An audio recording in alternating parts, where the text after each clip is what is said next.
Oi pessoal, sejam bem-vindos a mais um vídeo aqui no canal. No vídeo de hoje eu vou falar sobre lógica de programação.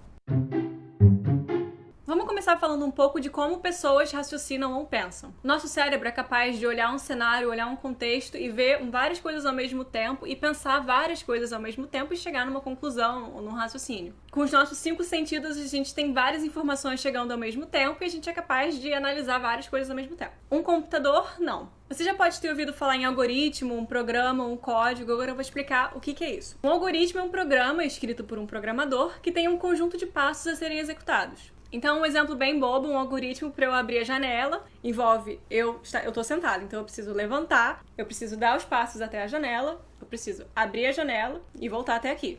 Esses são os passos necessários nesse processo. Então, no caso de um computador, um algoritmo é um conjunto de passos para chegar num objetivo, e esse algoritmo é escrito por um programador. E é aí que entra a lógica de programação. Porque quando um programador escreve ou programa um algoritmo, ele está dizendo para o computador o que o computador tem que executar, quais os passos. E quando ele escreve esse algoritmo ou programa, ele precisa ter uma certa lógica um pouco diferenciada, porque quem vai executar esse algoritmo não é uma pessoa, é uma máquina. E a máquina não pensa que nem a gente, ela não tem essa capacidade de analisar o todo e de conseguir fazer várias coisas de uma vez. Ela faz uma coisinha de cada vez. Então, quando você tem um objetivo específico que você quer que um computador atinja, você tem que dizer para ele exatamente quais os passos ele tem que fazer para conseguir atingir esse objetivo. Existem inúmeras linguagens de programação que são realmente linguagens com a sua sintaxe, com a sua gramática, como se fosse português, só que linguagens de programação. E através dessas linguagens, o programador dá esses passos que o computador tem que executar. Ele escreve um programa, um algoritmo, um código nessa linguagem e o computador vai executar. Eu não posso chegar para o computador e falar, abre a janela. Eu tenho que falar cada passo que o computador tem que executar para conseguir abrir a janela. Um exemplo bem simples é ordenar uma lista de números. Se eu te der 5 números e pedir para ordenar, o que você faria? Os números são 64, 25, 12, 22 e 11.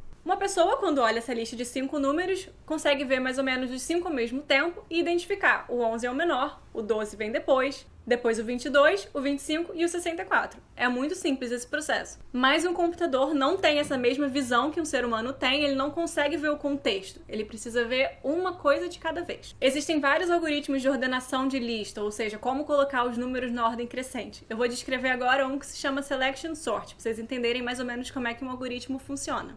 Como a gente quer colocar tudo em ordem crescente, a gente tem que procurar os menores números para colocar no início. E o primeiro número da lista é 64. Comparando 64 com 25, qual é menor? 25. Então agora a gente está analisando o 25. Comparando 25 com 12, qual é menor? 12. Então agora a gente fica com o 12. Comparando o 12 com 22, o 12 é o menor. Comparando o 12 com 11, qual é menor? O 11. Então a gente pega o 11 e troca com o 64. Então a nossa lista agora é 11, 25, 12, 22 e 64. Percebe que ela já está um pouco mais ordenada do que antes. Então agora a gente vai para o segundo item da lista, que é o 25. A gente vai comparar o 25 com o 12. Qual é menor?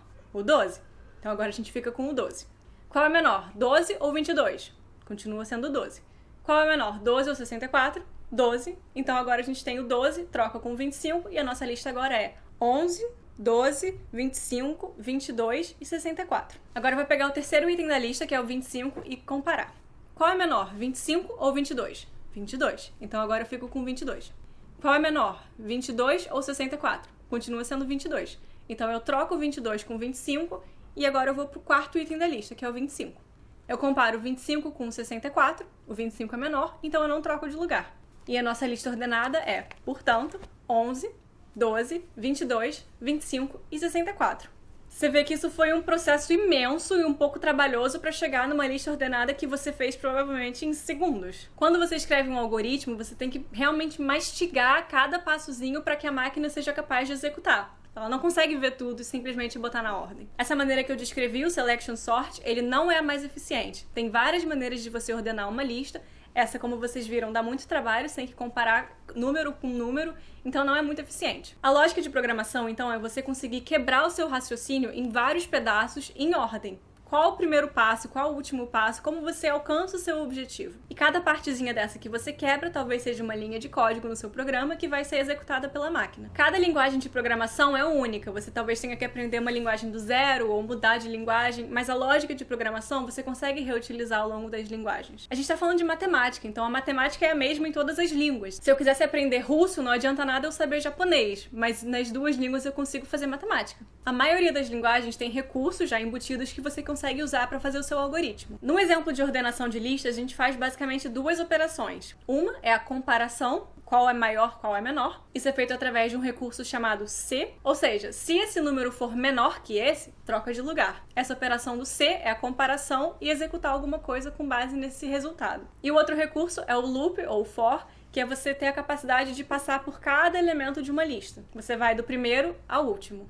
Ou do último ao primeiro, depende. Então, com esses dois recursos, você consegue fazer já muita coisa na programação, criar vários algoritmos só com a habilidade de percorrer e de comparar. Cursos de programação iniciantes têm vários exercícios do tipo ordenar lista, ou fazer uma média das notas de uma turma, ou achar números primos num conjunto de números. Esses exercícios a gente fazia, assim, no fundamental, a gente aprendeu a fazer isso muito criança. Mas chega na faculdade, o nosso trabalho agora é conseguir ensinar a máquina a fazer esse tipo de coisa. Porque a maneira que a gente aprende a pensar é diferente da maneira que um computador pensa. Então a gente tem que agora aprender a ensinar o computador a fazer. A coisa começa a ficar interessante quando você quer melhorar a eficiência do seu algoritmo. Aquele que eu expliquei da ordenação de lista não tem uma eficiência muito boa e tem maneiras mais eficientes de você conseguir ordenar uma lista. Quanto maior a lista de números, o conjunto de números que você está analisando, mais poder computacional você vai estar exigindo da sua máquina e vai ser pior no fim das contas. Então na faculdade também a gente tem matérias de análise de algoritmo para conseguir estudar a complexidade desses algoritmos e chegar a resultados melhores mais rápido. Esse tipo de algoritmo não é muito simples de explicar, eu não conseguiria entrar em detalhe muito aqui nesse vídeo. Se vocês tiverem curiosidade, eu posso até explicar como ordenar uma lista de maneira mais eficiente do que a que eu expliquei aqui hoje. Ou se você estiver entediado e quiser exercitar um pouco o seu cérebro, você pode usar isso do que eu ensinei de lógica de programação, de quebrar os passos e pensar como um computador conseguiria ordenar uma lista de maneira mais eficiente,